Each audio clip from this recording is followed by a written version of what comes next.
देवो महेश्वरा गुरुर्साक्षात् परब्रह्म तस्मै श्री गुरुवे नमः। सर्वप्रथम परमपूज्य श्री गुरु डॉक्टर काकांना साष्टांग नमस्कार। पूजनीय गुरुमाऊली आदरणीय हरिभक्त परायण सौ सविताताई खरवडे यांना वंदन। मी सौ रश्मी मनोज आहे। ब्रह्मपुरी चातुर्मास उत्सव समिती ब्रह्मपुरीच्या द्वारा आयोजित प्रवचन मालेत आपण सर्वांचं मनपूर्वक स्वागत करते। सर्व अभ्यासू श्रोतांना नमस्कार करते। गत 6 वर्षापासून दरवर्षी आपण चातुर्मास उत्सव साजरा करीत आहोत। यात श्रीकृष्ण, देवी भागवत, दासबोध, ग्रामगीता, ज्ञानेश्वरी, तुकाराम गाथा या ग्रंथाचा अभ्यास व त्यांचे पारायण आपण सर्वांनी ऐकले। यावर्षी सुद्धा भावार्थ एकनाथी भागवत या ग्रंथाचे पारायण गेली 4 महिन्यापासून 190 मंदिरामधून करतोय। त्याचाच अभ्यास व्हावा या उद्देशाने विविध ओवीवरील प्रवचने अनेक अभ्यासू साधकांच्या मुखातून ऐकण्याचे भाग्य आपण सर्वांना लाभले। आणि आज सुद्धा याच ग्रंथातील अध्याय 2 ओवी क्रमांक 389 जेवते चालवी पाये तो ते मार्गू देवची होय मग पाऊला पाऊली पाहे निज भजन होय ब्रह्मार्पणेशी। या ओवीवरील प्रवचन आदरणीय हरिभक्त परायण अर्चनाताई जोशी यांच्या मधुर वाणीतून ऐकता येणार आहे। आदरणीय हरिभक्त परायण अर्चनाताई जोशी यांचे वास्तव्य ठाणे वाशी येथील असून त्यांचे शिक्षण MSc पूर्ण असे आहे। त्या परमपूज्य डॉक्टर काका उपाग्य डॉक्टर श्रीकृष्ण दत्तात्रय देशमुख यांच्या अनुग्रहित आहेत। उत्कृष्ट कीर्तनकार व अनेक विषयावरती त्यांनी प्रवचने केलेली आहेत। शिवथरगड येथे बालसंस्कार शिबिर व प्रापंचिकांचे शिबिर या दासबोधांचे मार्गदर्शन त्या करतात। त्या आपणास ही ओवी समजावून सांगणार आहेत। मी आदरणीय हरिभक्त परायण अर्चनाताईंना विनंती करते त्यांनी त्यांच्या प्रवचनास सुरुवात करावी। वक्रतुंड महाकाय सूर्यकोटि समप्रभ निर्विघ्नं कुरु मे देव सर्वकार्येषु सर्वदा।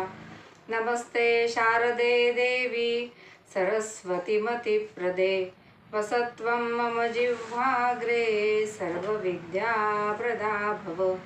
गुरुर्ब्रह्मा गुरुर्विष्णु गुरुर्देवो महेश्वरः गुरुः साक्षात् परब्रह्म तस्मै श्री गुरवे नमः। शान्ताकारं भुजगशयनं पद्मनाभं सुरेशं विश्वाधारं गगनसदृशं मेघवर्णं शुभांगं लक्ष्मीकान्तं कमलनयनं योगिभिर्ध्यानगम्यं वन्दे विष्णुं भवभयहरं सर्वलोकैकनाथं। कृपाकटाक्षाची ये किरणे मोहसमुद्राचे आटणे घडे जये त्या श्रीकृष्णे वंदुतया ते श्रीराम। जय जय रघुवीर समर्थ सद्गुरुनाथ महाराज की जय।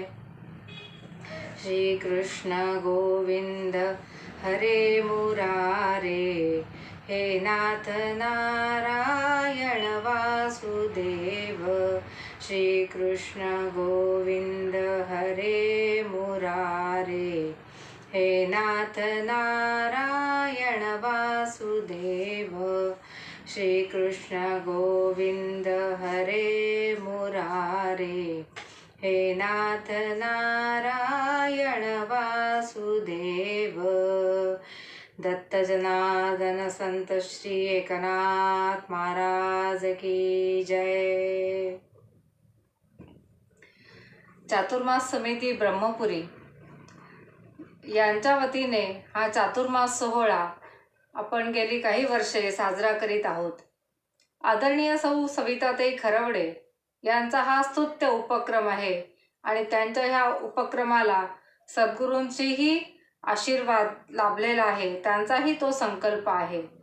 संत ग्रंथांचा अभ्यास, संत ग्रंथांचा प्रचार प्रसार, भगवत भक्ती करावी आणि करवावी, हे सगळे त्यांच्याकडनं गेली काही वर्ष सातत्याने काम चालू आहे.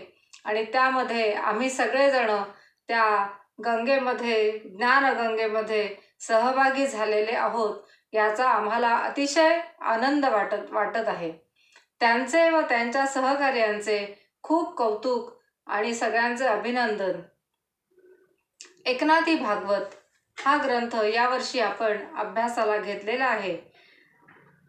मला एकनाथी भागवतातली अध्याय 2 यामधील 389वी ओवी अभ्यासासाठी, चिंतनासाठी मिळालेली आहे. ओवी अशी आहे: जेवते जेवते चालवी पाये, तो मार्गू देवोची होये. मग पाऊला पाऊली पाहे, निज भजन होये ब्रह्मार्पणेसी. महाराजाचा अर्थ सांगतात: भक्ताचे पाय जिकडे जिकडे चालवीत नेतात तो मार्ग देवच होतो. मग असे पहा की पावला पावलाला ब्रह्मार्पणासह स्वाभाविक भजन घडते. नाथ महाराजांनी एकनाथ भागवत हा महत्त्वाचा ग्रंथ लिहिला आणि तो ओवीबद्ध असणारा ग्रंथ, त्या ओव्यांचं आपले परात्पर श्रीगुरु खंदारकर महाराज यांनी आपल्याला समजेल, आपल्याला त्याचा अर्थबोध होईल, त्या ग्रंथाचा अभ्यास करताना आपल्याला तो समजेल अशा रीतीने महाराजांनी तो ग्रंथ आपल्याला समजावून सांगितलेला आहे. त्याच्यावर महाराजांनी भाष्य केलेलं आहे. त्यामुळे आपले परात्पर श्रीगुरु खंदारकर महाराज यांच्या चरणीही वंदन करते आणि सद्गुरूंना वंदन करते, नाथ महाराजांना वंदन करते आणि आता ह्या प्रवचनाच्या चिंतनाला प्रारंभ करते. नाथ महाराजांचा हा महत्त्वाचा ग्रंथ संत नामदेव महाराज आणि संत ज्ञानेश्वर महाराज यांनी भागवत धर्माचा पाया घातला, पण नंतर भागवत धर्माची शिकवण लोप पावली. धर्म, नीती, राज्यव्यवहार, भाव, भक्ती, व्यक्ती, समाज या सर्वच क्षेत्रांमध्ये सर्वदूर अंधार पसरला होता. खोटी भक्ती, खोटे ज्ञान, खोटे वैराग्य, खोटा संन्यास यास ऊत आला होता. अशा या अंधारात नाथांनी भागवत धर्माचा दीप प्रज्वलित केला. व्यक्ती व समाज यांचा सर्वांगीण विकास साधण्याचे भागवत धर्माचे जे मूल तत्व होते, मूल उद्दिष्ट होते, तेच नाहीसे झाले होते. भक्तीला, नीतीची, व्यापक मानवतेची जोड दिली पाहिजे, या पार्श्वभूमीवर संत एकनाथ महाराजांनी श्रीमद भागवताच्या 11 स्कंधावर टीका लिहिली. वारकरी संप्रदायाची जी प्रस्थानत्रयी आहे त्यातील हा एक प्रतिष्ठित ग्रंथ आहे. ज्ञानेश्वरी, तुकाराम महाराजांची तुकाराम गाथा आणि नाथ महाराजांनी लिहिलेला हा ग्रंथ 11 स्कंद एकनाथी भागवत हे 3 ग्रंथ वारकरी संप्रदायाची प्रस्थानत्रयी म्हणून समजली जाते. या ग्रंथांमध्ये आचार विचारांच्या जे अराजक निर्माण झालं होतं त्या अराजकातून समाजाची मुक्तता महाराजांनी केलेली आहे. अधर्माच्या मिठीतून धर्मास सोडवले, देहात देव बघायला शिकवले. जनी जनार्दन पाहण्याची दृष्टी नाथ महाराजांनी दिली. धर्माच्या पुनरुज्जीवनासाठी नाथ महाराजांचा अवतार झालेला होता. भक्ती परंपरेबरोबरच धर्मरक्षणाची दृष्टीही नाथांच्या ठिकाणी होती. प्राचीन सनातन धर्म किंवा प्राचीन परंपरा ज्या आपल्या आहेत हिंदू धर्माच्या, त्यातील जी शाश्वत मूल्ये आहेत त्या शाश्वत मूल्यांच्या आधाराने आणि चालू काळास अनुरूप अशा काही नवीन मूल्यांचा समावेशही नाथ महाराजांनी नाथ भागवतामध्ये केलेला आहे. समाजाची जी रुद्ध झालेली गती होती ती नाथाने प्रवाहित केली आणि मराठी भाषेचा कैवार घेऊन अहमन्य संस्कृत पंडितांनाही नाथ भागवताची योग्यता मान्य करावीच लागली.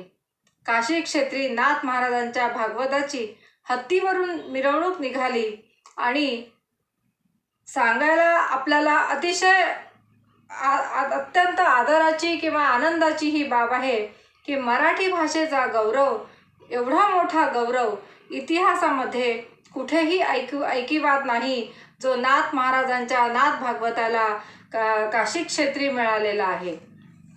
तर नाथ नाथांचा भागवत धर्म म्हणजे ज्ञानेश्वर महाराजांनी, नामदेव महाराजांनीच सांगितलेला भक्ती आणि प्रेमाचा मार्गच होय. स्वधर्माचे अनुष्ठान करणे हेच माझे शुद्ध भजन आहे. त्या भजनाने मी प्रसन्न होऊन भक्तांना विवेक, वैराग्य, ज्ञान देतो असे भगवंताच्या तोंडी उद्गार टाकून नाथ महाराजांनी सांगितले की स्वधर्माने मोक्ष कसा प्राप्त होतो आणि हे त्यांनी दाखवूनही दिले. सर्वानुभूती, समभाव व भगवत भाव नाथ महाराजांनी आपल्याला समजावून सांगितला. या दुसऱ्या अध्यायामध्ये आता कोणात संवाद झाला, कोणी कोणाला प्रश्न विचारला, कोणामध्ये झालेली ही प्रश्नोत्तरे आहेत, भागवत धर्म म्हणजे काय, भक्त कोण, तसे आचरण केलेला भक्त कुठे आपल्याला बघायला मिळतो का, किंवा स्वरूपापर्यंत जो पोचलेला असतो त्याला भक्त म्हटला जातं. आणि तो भक्त कसा असतो, तो जो भक्त आहे तोच या भागवत धर्माचा प्रचार करतो, त्याचा प्रसार करतो, तसे आचरणही त्याचे असते.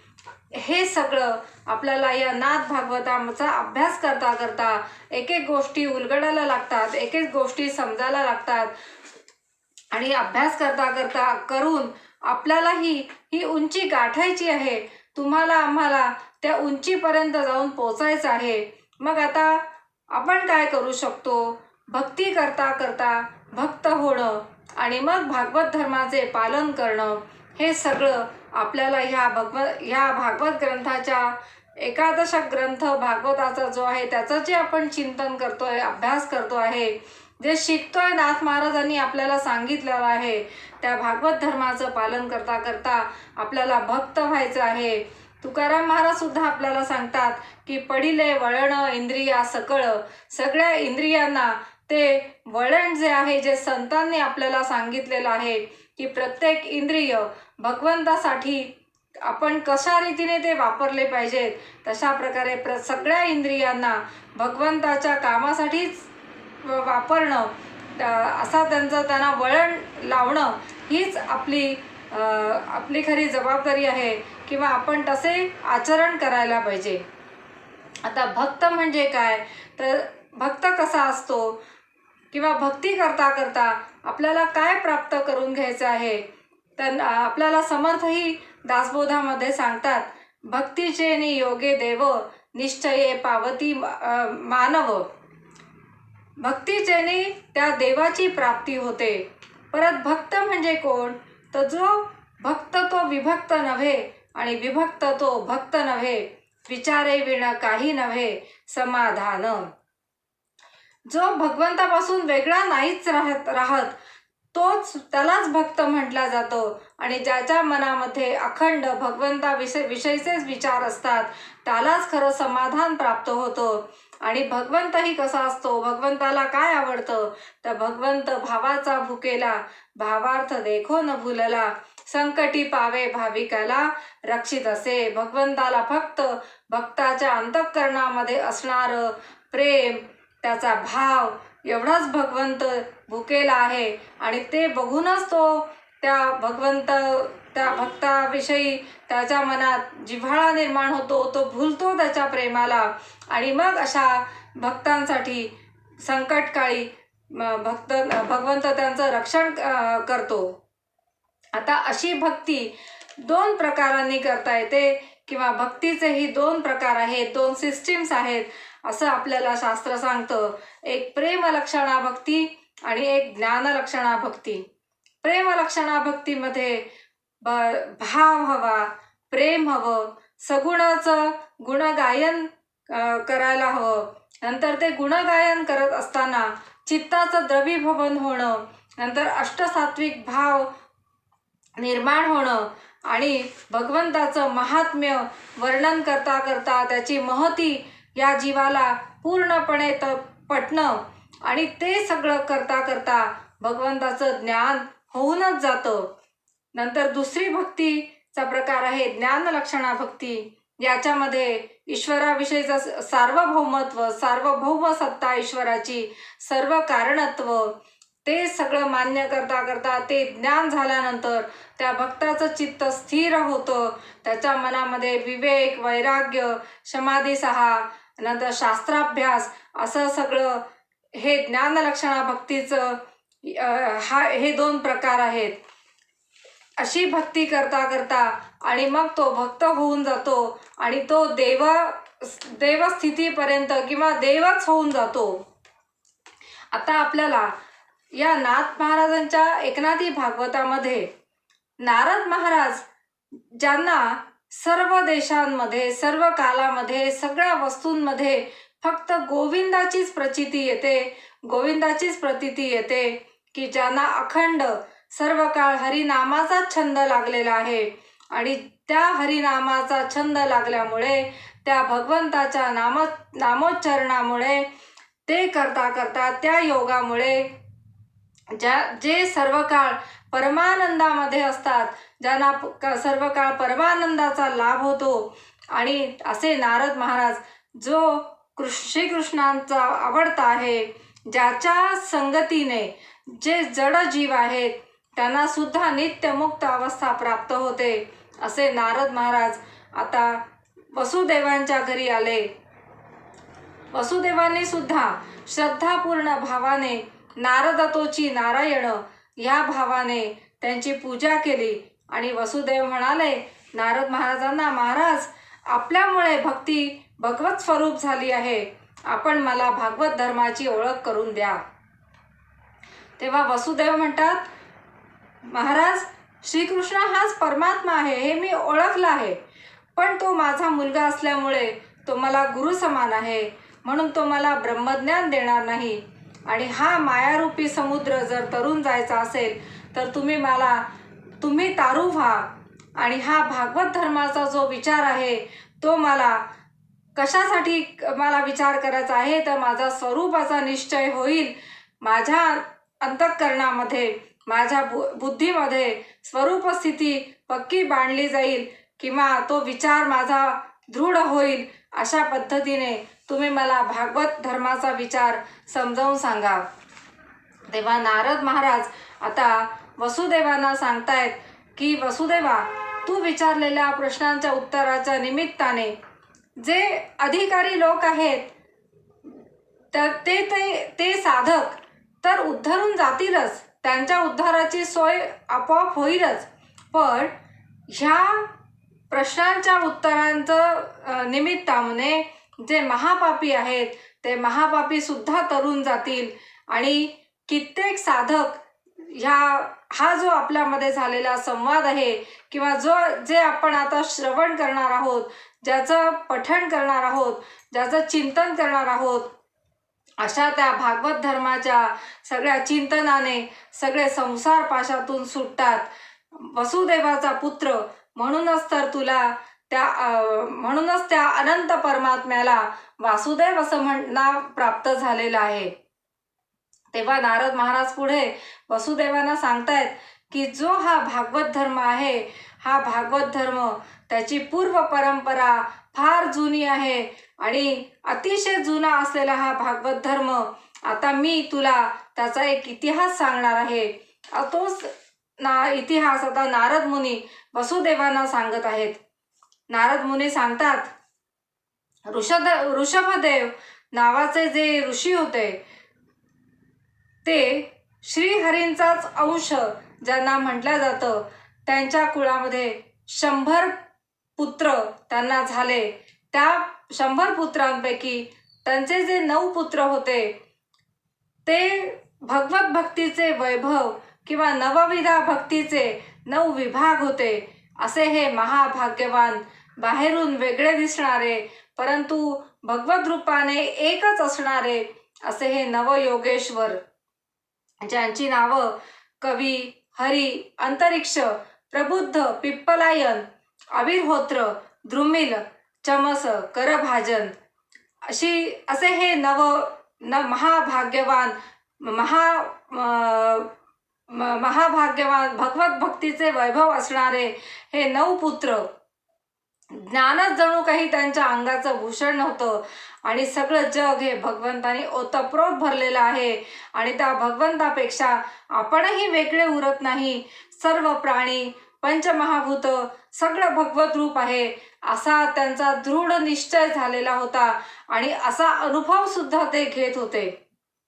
नारद महाराज म्हणतात, वसुदेवा, याप्रमाणे जनकाने भागवत धर्म, भगवत भक्त, माया तरण्याचा उपाय, ब्रह्म, कर्म, भगवंताच्या अवतार लीला, अभक्तांची गती कशी असते, प्रत्येक युगातील धर्म काय, असे काही प्रश्न या नवभागवतांना, हे जे भगवत भक्त होते 9, त्यांना जनक राजाकडे हे सगळे आल्यानंतर त्यांना हे प्रश्न विचारलेले आहेत आणि त्यावेळेला भागवत धर्म म्हणजे काय या पहिल्या प्रश्नाचं उत्तर कवींनी दिलेलं आहे. तेव्हा ते म्हणतात की अविनाशी असा जो परमात्मा आहे, जो अज आहे, अजर आहे, अमर आहे, जो त्रिकालाबाधित सत्य आहे, असा जो परमात्मा आहे, त्या परमात्म्याच्या चरणकमलांची उपासना अखंड करता करता जो देवाशी एकरूप झाला तो भक्त. हेच संसारामध्ये जे भय आहे ते जो भक्त झाला, जो देवाशी एकरूप झाला, ज्याने भगवंताच्या चरणकमलांची अखंड उपासना केली, त्या भक्ताला संसारामध्ये आता कशाही पासून भय वाटत नाही आणि भगवत भक्ती करणं किंवा भगवंताच्या चरणांची अखंड उपासना करणं हेच या संसारामध्ये भयमुक्तीचं एकमेव साधन आहे. जिथे देहात्मबुद्धी आहे, देह म्हणजे मी, हे ज्या जीवाचा विश्वास आहे किंवा भाव निर्माण झालेला आहे, तिथे दुःखांच्या राशी आहेत. तर त्या देहबुद्धीमुळे त्याला अनेक संकटांना तोंड द्यावं लागतं, काळाची त्याला भीती वाटते, त्याला नरक यातना सोसाव्या लागतात, त्याला अनेक शत्रू असतात, त्याला अनेक विविध ताप सहन करावे लागतात. अशा अनेक महाभयांची या देहात्मबुद्धीजवळ दुःख प्राप्ती आहे किंवा महाभयाची तिथे प्राप्ती आहे. पुढे ते म्हणतात की इंद्रिये कोंडिता न कोंडिती, विषय सांडिता न सांडिती, पुढत पुढती बाधू येती, या लागी हरिभक्ती द्योतिली वेदे. इंद्रिय जी आहेत ती इंद्रिय बाह्य विषयांकडे धाव घेणारीच आहेत. विषय मिळाल्यानंतर विषयांच्या प्राप्तीसाठी, वासनाच्या पूर्तीसाठी इंद्रिये कितीही कोंडून ठेवण्याचा प्रयत्न केला किंवा त्यांना कितीही अटकाव घातला, विषयांना मी आता मला ह्या वेळेला काहीही नको असं ह्या क्षणी जरी वाटत असेल तरी काही काळानंतर परत विषयांविषयी मला ते वैराग्य तसंच राहील याची खात्री नाही आहे.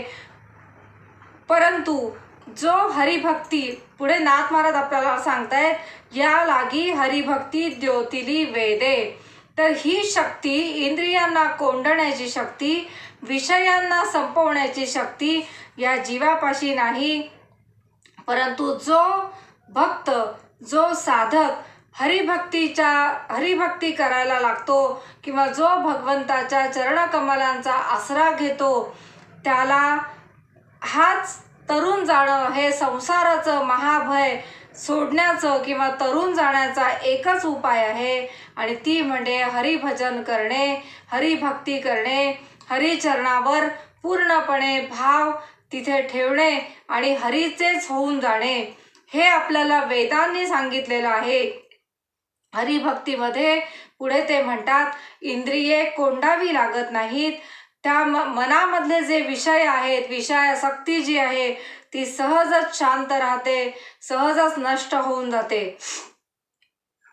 पुढे कवी सांगतायत की स्त्री, पुत्र, घर, दार, स्वतःचे प्राण हे जे सगळं आहे, या ठिकाणी जे आपलं चित्त अडकलेलं असतं, चित्तामध्ये ते त्यांनी घर केलेलं असतं, हे सगळे विषय भगवंताला अर्पण करावेत. आणि यालाच भागवत धर्म असं म्हटला जातो. भागवत धर्म म्हणजे काय आहे की माझ्यापाशी जे जे आहे ते सगळं भगवंताला अर्पण करणे, हाच खरा भागवत धर्म आहे.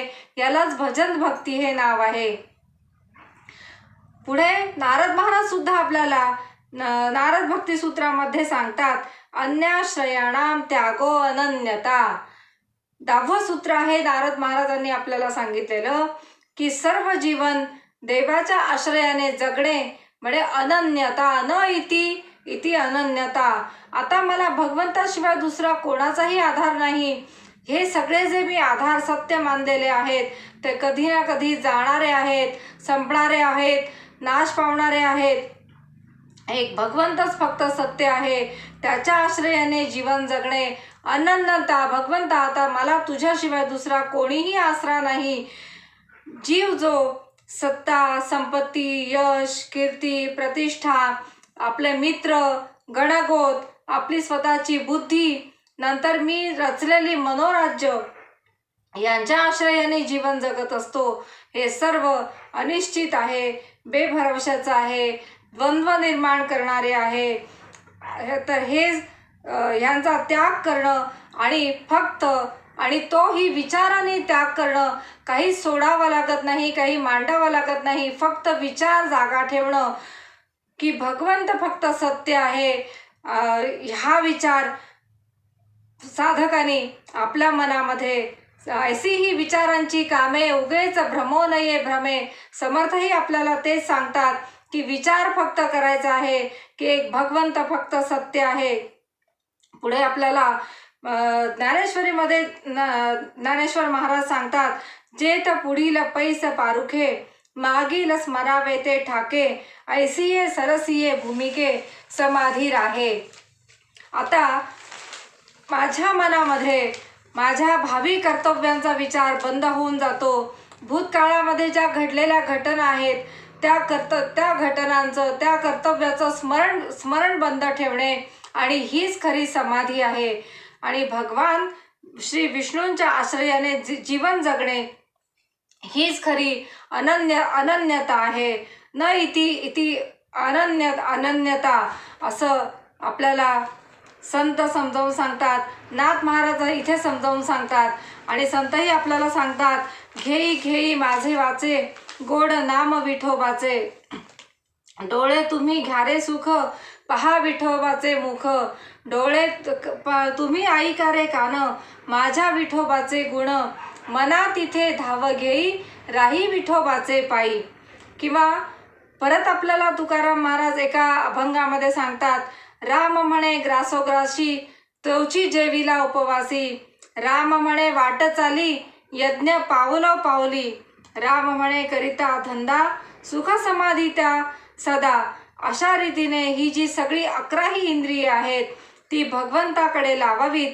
कशी लावावीत हे सगळे संत आपल्याला समजावून सांगतात. नाथ महाराजही इथे आपल्याला भागवतामध्ये सांगतायत की मनाने हरीचे ध्यान करावे, कानाने भगवंताची कीर्ती श्रवण करावी, नंतर जिव्हेने नामोच्चार करावा, नामस्मरण करावे, भगवंताचे स्वरूपाचं निरूपण करावं, हरिप्राप्तीच्या साधनाचं निरूपण करावं. नंतर संत, श्रीगुरु, भक्ती, ज्ञान, वैराग्य, धर्म याविषयी समजून घ्यावं, त्याविषयी ऐकावं, त्याविषयी निरूपण करावं. आपल्या हातांनी हरीची पूजा करावी, पायांनी हरिदर्शनासाठी मंदिराकडे किंवा ज्या ठिकाणी भगवंताचं स्थान असेल त्या ठिकाणी चालत जावं. नाकाने भगवंताला वाहिलेलं तुलसी दल त्याचा सुवास घ्यावा, त्याचा सुगंध घ्यावा. डोक्यावर जे भगवंताला वाहिलेली फुलं असतील, जे निर्माल्य असेल ते आपल्या डोक्यावर घ्यावं. भगवंताच्या चरणाचं जे तीर्थ आहे ते तीर्थ प्राशन करावं. भगवंताला जे जे अर्पण केलेलं असेल ते अन्न, ती फळं, तो प्रसाद, तो ग्रहण करावा. याप्रमाणे सगळ्या इंद्रियांना अशा प्रकारे भगवंताच्या ठिकाणी केंद्रित करावं. भगवंत हाच फक्त आपल्या जीवनाचा आधार वाटला पाहिजे. त्या इंद्रियांना अशा प्रकारचं वळण लावून द्यावं. आणि मग असं करता करता प्रत्येक इंद्रियाने भगवंताचंच काम करता करता, भगवंताचीच सेवा करता करता, भगवंताचंच चिंतन करता करता मग महाराज आपल्याला सांगतात की मग त्या जीवाच्या, त्या साधकाच्या अंतरंगातला सद्भाव वाढू लागतो. तिथे प्रेम प्रकट होऊ लागतं. आणि मग आता त्या भक्ताच्या ठिकाणी त्याच्या अंतरंगामध्ये अखंड भजन घडू लागतं. त्याचा परिणाम काय होतो? तर संसार बंधनातून त्याची सुटका होण्यास मदत होते. अशा प्रकारे मन, बुद्धी, चित्त, अहंकार हे सगळं भगवंताच्या चरणी अर्पण करणं आणि इथूनच भागवत धर्माची पताका रोवली जाते. असं आपल्याला नाथ महाराज सांगतायत. भागवत धर्म समजावून सांगताहेत. भक्त म्हणजे काय, भक्त कसं होता येतं, इंद्रियांना वळण कसं लावावं, इंद्रियांनी त्या काय काय काय करावं, हे सगळं आपल्याला हा जो इतिहास चाललेला आहे तो नारद मुनी वसुदेवांना सांगताहेत. आणि जो जनक राजा आणि कवी त्यांच्यामध्ये चाललेला आहे, हा संवाद, हा इतिहास आपल्याला नाथ महाराज समजावून सांगताहेत. आणि पुढे आपल्याला ज्ञानेश्वरीमध्ये ज्ञानेश्वर माऊलीही सांगतात की खरे भक्त होण्यासाठी किंवा काय केलं पाहिजे, तर हा विचारूनी अहंकार सांडीजे, मग अस्तीच वस्तू होईजे, तरी आपली स्वस्ती सहजे आपण केली. विचार करून हा जो अहंकार आहे, जो मी म्हणायला लावतो, जे माझं माझं म्हणायला लावतो आणि मी आणि माझे मध्ये मला गुंतवून ठेवतो, तो एकदा अहंकार सोडल्यानंतर, भगवंताच्या चरणी अर्पण केल्यानंतर मग असलेली वस्तूच होईजे. मग जी वस्तू तिथे असतीच वस्तू होईजे, तरीच आपली स्वस्ती सहजे आपणची केली. आपणच आपलं कल्याण केल्यासारखं आहे. पुढे ज्ञानेश्वरीमध्ये महाराज आपल्याला परत सांगतात, जैसा किडाळाचा दोष जाये, तरी पंधरे तेची होये, तैसे जीवा ब्रह्मत्व आहे संकल्प लोपी. की किडाळाचा म्हणजे एखादा धातूमध्ये काही जर दोष असेल, सोन्यामध्ये जर काही मिसळलेलं असेल, तर ते जसं तापवलं जातं, ते तापवल्यानंतर ते 100 नंबरी सोनं म्हणूनच तिथे राहतं आणि बाकीचा भाग जळून जातो. त्याप्रमाणे संकल्प जर विनाश झाल्यानंतर, लोप झाल्यानंतर ब्रह्मत्व तिथेच आहे. जीवा ब्रह्मत्व आहे, जीव हा ब्रह्मरूपच आहे, असा त्याला साक्षात्कार होतो, त्याला समजू लागतं, त्याला अनुभव येतो. पुढे म्हणतायत की सर्व भयांमध्ये थोर आणि घोर काय आहे, तर संसार भय हे सगळ्यांमध्ये घोर आहे. पण जे रामकृष्णाचं स्मरण करतात, रामकृष्णाचं चिंतन करतात, रामकृष्णाचं वाचेनी नाम घेतात, त्यांची जन्ममरण उठून पळतात, अशी ही भगवत भक्ती परमनिर्भय आहे. भगवान श्रीकृष्णही म्हणतात, भक्त्या हमेकया ग्राह्य, मी केवळ एका भक्तीनेच वश्य होतो. पुढे ते म्हणतात गीतेमध्ये, अनन्याश्चिंतयन्तो माम ये जना पर्युपासते, तेषां नित्याभियुक्तानां योगक्षेमं वहाम्यहम. जे अनन्य भावांनी मला येऊन मिळतात किंवा माझ्याकडे येतात, मला सर्व काही अर्पण करतात, त्यांचं जे भक्त माझेच चिंतन करतात, माझीच उपासना करतात, माझ्या ध्यानामध्येच ज्यांचे चित्त फक्त लागलेले आहे, अशा भक्तांचं मी योग वाहतो, योगक्षेम वाहतो. आता योगक्षेम कुठल्या रीतीने वाहतो, तर लौकिकातलाही योगक्षेम वाहतो आणि अप्राप्ताची प्राप्ती करून देणं, हा योग अप्राप्ताची प्राप्तिरूप योग साधून देतात. आणि जे प्राप्त झालं आहे त्याचं रक्षण रूप योगक्षेमही, यांचा भार मी वाहतो, असं भगवान श्रीकृष्ण गीतेमध्ये सांगतात. पुढे म्हणतात, तैसा मी वाचून काही आणिक गोमटेची नाही, मजची नाम पाही जिणे या ठेविले. तसं ज्या भक्तांना माझ्या वाचून दुसरं काही माहितीच नाही, ज्यांना काही दुसरं गोमटं वाटतच नाही, की ज्यांचं जगणं म्हणजे जीवन नसून परमात्मा हेच ज्यांनी आपलं जीवन मानलेलं आहे, भगवत विषयक बाह्य ज्या ज्या क्रिया त्यांच्या चाललेल्या आहेत ते सगळी भगवंताची सेवा आहे असं त्यांना वाटतं. आणि त्या सेवेमध्ये प्रेमभावाने जे सगळं काही माझ्यासाठी करतात तीच खरी माझी भक्ती आहे. प्रेमा वाचून केलेली सेवा भगवंताला कधीच प्रिय होत नाही. आणि मग जर त्या सेवेमध्ये जर काही प्रेम नसेल तर भगवंताला ते भक्ती किंवा ते प्रेमही तिथे भक्त तो प्रिय होत नाही. म्हणून आत्यंतिक प्रेम असेल तरच भगवान म्हणतात की मी हा भक्त जो माझ्यावर प्रेम करतो त्यांच्या सेवेमध्ये, त्यांच्या अंतःकरणामध्ये मी अजून परत प्रेम घालतो किंवा मी प्रेम वाढवतो. आता असे जे अज्ञानी भोळे, जे फक्त भगवंतच हवा असे जे लोक आहेत, तर त्यांच्यासाठी आत्मलाभ होण्याकरता भगवंतांनी जे काही उपाय सांगितलेले आहेत त्यालाही भागवत धर्म तोच खरा भागवत धर्म आहे असं आपल्याला नाथ महाराज सांगतात. आणि भागवत धर्म म्हणजे काय ते सगळं आपल्याला समजावून सांगत आहेत. भवसागरातून तरून जाण्यासाठी आणि आत्मबोध होण्याकरता भगवंतांनी स्वतःची भक्ती प्रकट केली. राजा यालाच भागवत धर्म म्हणतात. अशी ही भागवत धर्माची व्याख्या परत नाथ महाराज आपल्याला सांगतायत. कोणी कोणी अनन्य भावाने गजेंद्र शरण गेला.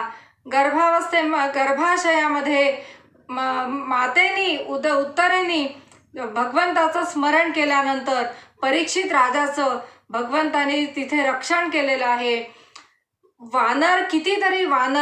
कितीतरी अस्वल भगवंताच्या प्रेमाने तरून गेलेली आहेत. नंतर गवळी, गोपाळ, गोपिका किती उद्धरून गेल्या.